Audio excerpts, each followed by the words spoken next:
Makanya petunjuk Allah itu diturunkan, tujuan utamanya adalah untuk membersihkan penyakit hati, menghilangkan kotoran-kotorannya yang telah dibisikkan oleh syaitan untuk menghalangi manusia dari kebahagiaannya.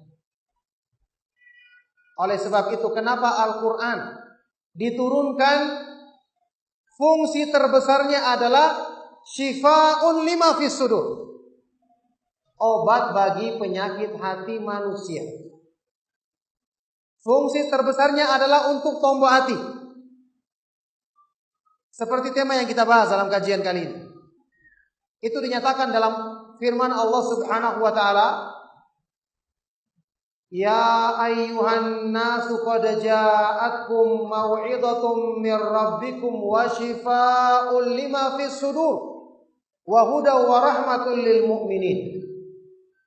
Wahai manusia, sungguh telah datang kepadamu mau'izah, sebaik-baik nasihat dari Allah,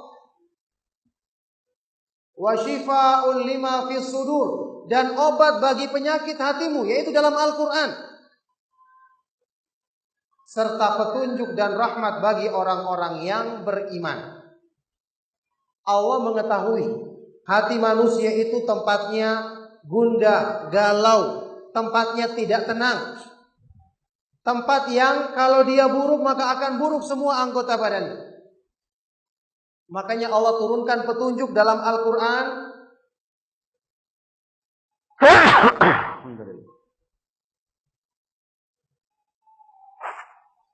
Allah Subhanahu wa ta'ala menurunkan petunjuk dalam Al-Quran yang tujuannya untuk membersihkan kotoran penyakit hati.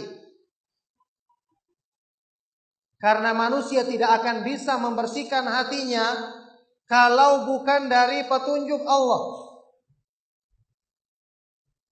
Pertanyaannya, apa sebabnya manusia tidak bisa membersihkan hati kalau bukan dari petunjuk Allah? Kalau bukan mengobatinya dengan petunjuk Allah, apa sebabnya? Karena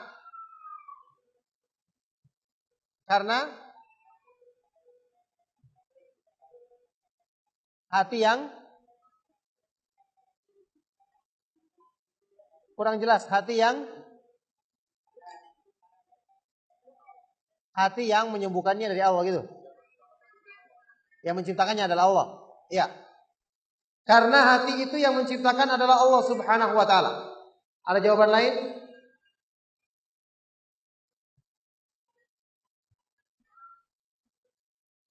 Karena hati itu, kenapa?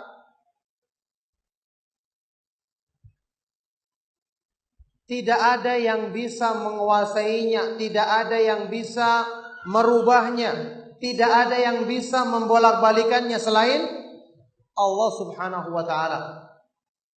Muqallibul qulub, yang maha kuasa membolak-balikan hati manusia. Manusia itu dari hati terhalangi, tidak bisa dia ikut campur dalam urusan hatinya. Kalau anggota badan bisa kita atur-atur, kayak orang-orang munafik tadi, bisa dia tampakkan seolah-olah badannya baik, tapi hatinya penuh dengan keburukan. Makanya Allah Subhanahu wa ta'ala berfirman, wa'lamu annallaha yahulu bainal mar'i wa qalbi. Ketahuilah Allah dialah yang membatasi manusia dari hatinya. Hati itu urusan yang maha kuasa merubahnya cuma Allah Subhanahu wa ta'ala. Rasulullah SAW dalam hadis riwayat Imam Muslim pernah bersabda, inna quluba bani Adam kullaha baina isba'aini min asabi'ir rahman kaqalbin wahidin yusarrifuhu haitsu yasha. Semua hati manusia terletak di antara dua jari dari jari-jarinya Allah Subhanahu wa ta'ala yang maha pemurah. Allah bolak-balikan sesuai dengan kehendaknya. Jadi urusan hati itu bukan urusan yang bisa diatur oleh kita manusia. Makanya ada sebagian orang, dia ingin perbaiki hatinya dengan melakukan menyendiri di hutan-hutan bertapa. Seperti modelnya ibadah orang-orang Hindu atau orang-orang Buddha. Ini demi Allah justru merusak hati. Orang yang bertapa ini tidak akan melaksanakan sholat, tidak sholat berjamaah, dia tidak akan menasihati dan dinasihati, tidak akan saling tolong menolong dengan kaum muslimin yang lain. Ini tercela dalam agama. Ada juga orang-orang yang katanya ingin mengobati penyakit hatinya dengan cara mengharamkan yang halal, menghalalkan yang haram. Tidak mau makan daging, tidak mau makan yang enak, tidak mau berpakaian yang indah, tidak mau menikah. Ini semua dilarang dalam Islam. Segala sesuatu yang dihalalkan oleh Allah Subhanahu wa taala, kalau kita konsumsi dengan benar, tidak berlebih-lebihan, ini bala mendatangkan kebaikan lahir dan batin pada diri kita. Jadi keliru kalau orang itu ingin melakukan perbaikan hati dengan cara-cara yang melanggar petunjuk Allah.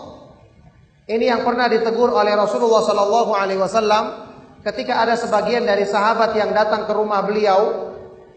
Kemudian mereka ingin melakukan ibadah. Sebagiannya bahkan melampaui batas. Ada yang tidak mau menikah sama sekali. Nabi SAW menegur dengan mengatakan, ala in ama wallahi inni la akhsyakum lillahi wa atqakum lahu. Ketahuilah demi Allah, akulah orang yang paling bertakwa dan paling takut kepada Allah dibandingkan kamu sekalian, yaitu Rasulullah SAW. Walakinni, akan tetapi aku tetap melakukan hal-hal yang diperintahkan, termasuk wa atazawwajun nisa, saya juga menikah, bergaul dengan istrinya selayaknya manusia normal yang lainnya.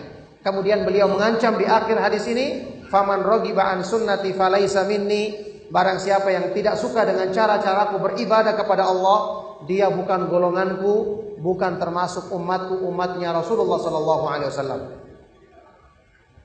Jadi orang kalau tidak kenal agama tidak akan bisa memperbaiki hatinya. Justru dia akan semakin merusak hatinya, semakin menjauhkannya dari Allah Subhanahu wa taala.